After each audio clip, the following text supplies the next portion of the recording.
سورہ توبہ آیت نمبر 73۔ اعوذ باللہ من الشیطان الرجیم، بسم اللہ الرحمن الرحیم۔ یا ایہا النبی، اے نبی، جاہد الکفار والمنافقین واغلظ علیہم۔ یعنی آپ دیکھ رہے ہیں کہ اللہ اپنے نبی کو حکم دے رہے ہیں کہ جاہد الکفار، جو بھی کفر کرتا ہے ان پر آپ نے سخت ایکشن لینا ہے، سختی سے آپ نے نمٹنا ہے۔ آپ غور کیجئے کہ صرف رحم رحم رحم سے آرگنائز نہیں رہتا دین، یعنی رحم کے ساتھ کتنا آپ کے پاس آرگنائز رکھنے کے لیے جاہو جلالی ہونی چاہیے، سختی ہونی چاہیے اپنے سٹینڈ کو برقرار رکھنے کے لیے۔ اور ادھر غور کرنے کی جو بات ہے وہ یہ ہے کہ کافر اور منافق وہی سیم سٹیٹس پر آ رہے ہیں کہ جاہد الکفار والمنافقین، کہ ان تمام لوگوں سے بہت سختی سے نمٹیے، چاہے وہ کافر ہوں چاہے وہ کلمہ گو منافق ہوں۔ وغلظ علیہم، یہ وغلظ بھی آپ دیکھیں کہ شدید ہونے کے ترجمے میں آتا ہے کہ ان تمام لوگوں کے ساتھ بہت سخت ایکشن لیجئے، ان کو ایسے ہی نہیں چھوڑنا ہے، ان کی باتوں کا، ان کی ہنسی مذاق کا، ان کی بیک بائٹنگ کا تمام حساب کتاب لینا پڑے گا۔ اور یہ امیر وقت یا محمد صلی اللہ علیہ وسلم یہ کسی کی بھی انسلٹ نہیں کر سکتے ہیں، ان کے ساتھ بہت سختی سے نمٹیے۔ ویسے تو ان کا ٹھکانہ جہنم ہے، وَمَأْوَاهُمْ جہنم، جہنم تو ہے ان کا ٹھکانہ، لیکن دنیا میں بھی آپ کو ان سے نمٹنا ہوگا، آپ کو انہیں ڈرا کے رکھنا پڑے گا۔ وَبِئْسَ الْمَصِيرُ، اور جو جہنم ہے وہ تو بہت بری جگہ ہے، لیکن دنیا میں بھی اپنے قانون کو نافذ کرنا ہے، اور ان کی جو قوت ہے ان کو آپ کو کچلنا پڑے گا۔ یہ ہے نبی۔ سوچئے کہ کتنی سختی ہونی چاہیے اور کتنا رحم بھی ہونا چاہیے، اس کے درمیان بیلنس کے ساتھ انسان اپنی لائف کو آرگنائز رکھتا ہے۔ اب جناب دیکھیے کہ سامنے والوں کا جن سے نمٹنے کی بات آ رہی ہے، یہ کیا کیا ایکسکیوزز دیتے ہیں۔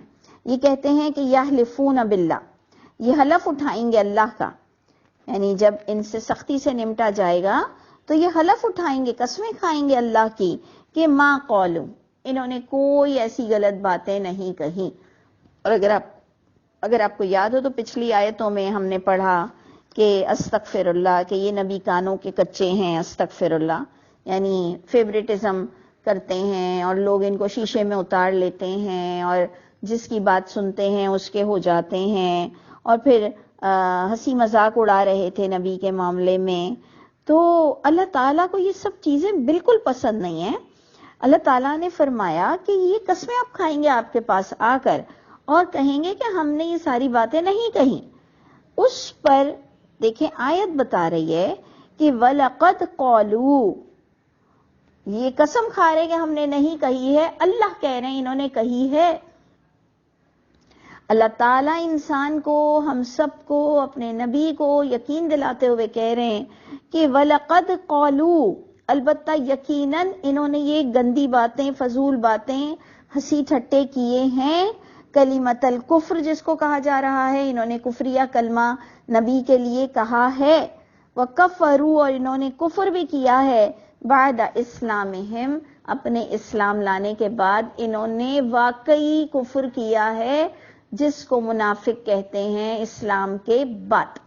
ہم سب کی اپنی شکلیں، ہم اپنا محاسبہ کریں کہ ہم اسلام لا چکے ہیں، ہم نے اوتھ لیا ہوا ہے، ہم بار بار ایک دوسرے کو ایمان دلاتے ہیں کہ اشہد ان محمدن عبدہ ورسولہ، اشہد ان لا الہ الا اللہ، لیکن اگر ہمارے معاملات اللہ کی کتاب کے مطابق نہیں ہیں تو چاہے وہ منافق ہوں چاہے ہم منافق ہوں، انجام تو سب کا ہی برا ہونا ہے۔ تو اس لیے ان کی صرف باتیں سننا یہ انف فیئر نہیں ہوگا۔ آپ کو اور مجھ کو اپنا محاسبہ کرنا ہے، اور اللہ مجھ کو اور آپ کو توفیق عطا فرمائے کہ ہم کبھی اپنے اللہ رسول کی باتوں کا مذاق نہ اڑائیں۔ اور اللہ فرماتے ہیں انہوں نے یہ حرکت کی، وہموا، بلکہ انہوں نے ارادے بھی کیے، وہ ارادے کیے نبی کے ساتھ، نبی کو تکلیف دینے کے لیے، نبی کو بدنام کرنے کے لیے. یہ اللہ بتا رہے ہیں بما لم ینالو، وہ کام انہوں نے کیے ہیں جس کو یہ پہنچ بھی نہیں سکیں. اب آپ غور کیجئے کہ نہ نبی ان کی گردنیں اڑا رہے ہیں، نہ نبی کو غیب پتہ چل رہا ہے، نہ عمر فاروق اور ابوبکر صدیق جیسی ہستیاں بھی بیٹھ کر کوئی ان کی گردن نہیں اڑا رہی. سب کو اللہ ڈھیل دیتے ہیں. نبی کے دور میں، نبی کے ہوتے ہوئے، اتنے بڑے بڑے صحابہ کرام کے ہوتے ہوئے اللہ کفر کرنے والوں کو بھی وقت دے رہے ہیں اور اچھے لوگ بھی نبی کا ساتھ دے رہے ہیں. اس سے پتہ چلا کہ اللہ میرے اور آپ کو بھی ہاتھ کو نہیں پکڑیں گے، ہمیں ایک ڈھیل ملے گی، اور جب وہ ڈھیل ختم ہوگی تو پھر اللہ تعالی ہمیں اٹھنے نہیں دیں گے. تو پروردگار مجھ کو اور آپ کو ڈھیل کے دنوں میں سدھرنے والا بنا دے، اور ہم کوئی ایسی حرکت نہ کریں کہ دنیا میں بھی ذلیل ہوں اور آخرت میں بھی ذلیل ہوں. اچھا جی، آگے ایک اور پوائنٹ دیکھیں. اللہ بتا رہے ہیں، یہ ساری بریکنگ نیوز اللہ دیتے ہیں، کہ انہیں اتنی چڑ ہے نبی کی کامیابی پر، یہ چڑھتے ہیں، یہ منافق، یہ کلمہ گو، یہ نبی کی کامیابی پر چڑھتے ہیں. آگے کی آیت دیکھیں کیا رہا ہے کہ وَمَا نَقَمُوا إِلَّا، یہ نہیں انتقام لے رہے ہیں جو آپ کو اتنا ستا رہے ہیں اور بدنام کر رہے ہیں، الا، سوائے صرف اس وجہ سے کہ ان اغناہم اللہ، یہ کہ غنی کیا تھا اللہ نے اپنے نبی کو اپنے فضل سے. ان کو اس لیے چڑ آ رہی تھی کہ اللہ نے اپنے نبی کو مالدار، بڑا بے نیاز کر دیا تھا، بہت نعمتوں سے نواز دیا تھا اپنے فضل سے. سوچئے ہم تو آج تک یہی رونا رو رہے ہیں کہ مہینے بھر چولہا نہیں جلتا تھا، مہینے بھر چولہا نہیں جلتا تھا، پیٹ پر پتھر باندھتے تھے. ارے بابا، ایک ہی بات کو لے کر کیوں بیٹھ گئے ہو؟ اللہ کے رسول کو اللہ نے پھر بڑا مالدار کیا، جو اللہ کا وعدہ ہے ہم سب سے بھی. انشاءاللہ اللہ آپ کو دنیا بھی اچھی دیں گے، آخرت بھی اچھی دیں گے.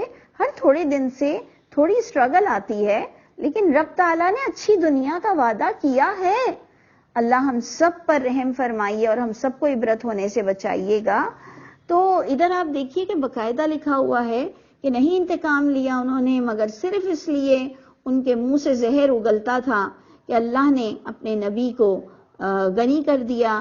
اب بھی اللہ ایسے لوگوں کو توبہ کا آپشن دے رہے ہیں. حیرت کی بات ہے، ابھی بھی اللہ تعالیٰ ایسے لوگوں کو توبہ کا آپشن دے رہے ہیں کہ فَإِن يَتُوبُوا، اگر اب بھی لوٹ آؤ، اب بھی توبہ کر لو، اب بھی رجوع کر لو، یکو خیر لہم، تو ہوگا بہترین ان کے لیے. یعنی زندگی ختم نہیں ہوتی گناہ کر کے، بلکہ اگر آپ اور میں چاہیں تو توبہ کر کے زندگی کی نئی شروعات کر سکتے ہیں. تو کتنے پیارے ہیں اللہ، کتنا پیار کرتے ہیں ہم سے. اور جو بھی اللہ کی پکڑ جس شکل میں بھی ہوتی ہے، اگر ہم سمجھیں تو یہ ہم سب کے لیے رحمت ہی ہوتی ہے کہ اللہ نے ہمیں منافقت پر موت نہیں دی اور ہمیں پھر توبہ کا موقع دے دیا. تو اگر اب بھی وہ توبہ کر لیں تو وہ بہتر ہوگا ان کے لیے، اور اگر وہ پھر وہی حرکت کریں گے، وَإِن يَتَوَلَّوْا، اگر وہ پھر اپنا رخ پھیر لیں گے، نہیں مانیں گے، تو يُعَذِّبْهُمُ اللَّهُ عَذَابًا أَلِيمًا، عذاب دیں گے ان کو اللہ تعالیٰ، پینفل عذاب، درد دینے والا عذاب. دنیا میں بھی ملے گا، آخرت میں بھی ملے گا، اور نہیں ہوگا ان کے لیے زمین میں کوئی ولی اور نہ ہی کوئی مددگار.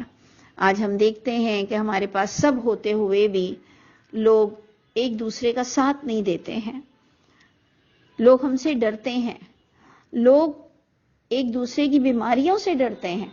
یعنی آج ہمیں کھلم کھلا نظر آتا ہے کہ زمین پر بھی کوئی ولی اور دوست نہیں رہتا. تو آپ سوچئے کہ یہ وہ کون سا دن ہوگا جو اللہ کے گھر اکیلے اکیلے عذاب سہنا پڑے گا. اللہ کے بڑے کرم ہے کہ اللہ ہمیں ایک تکلیف بھی دیتے ہیں، اور اگر ہمیں تھوڑی سی بھی سوچ آ جائے کہ یہ میرے رب نے میرا دماغ بہت درست کر دیا اور میرے رب نے میرے ساتھ احسان کا معاملہ کیا ہے، تو انشاءاللہ اللہ کرے گا تو ہم سب ایمان والی زندگی جئیں گے، اور ہماری موت اس حال پر ہوگی کہ اللہ ہم سے راضی ہوں، اللہ تعالی ہم سب کے حامی و ناصر ہوں۔